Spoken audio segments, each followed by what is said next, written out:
Today on Mom to Mom, we are creating a bee bath for your garden.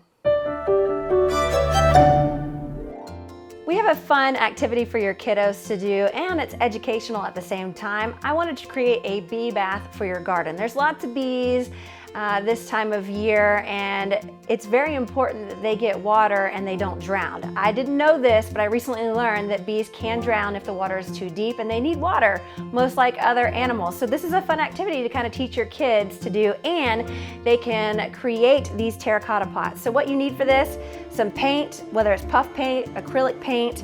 I like to use this Thompson water seal to spray on the terracotta pots just so it keeps it extra waterproof, so when it's out in the garden it won't ruin.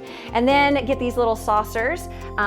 It doesn't matter what size, how you want them, big or small. Just make sure that when you get the saucer, you can flip the terracotta pot upside down and kind of put it on top like this.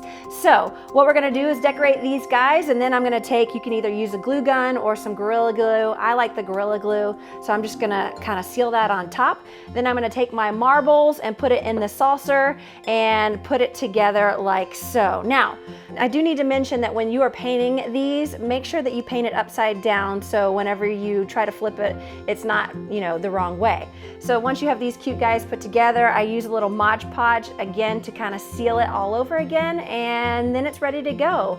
You have an educational project that your kids are gonna love to do. Hopefully you enjoy this as much as we have, and if you have any wonderful ideas, share it with us, and we'll see you on the next Mom to Mom.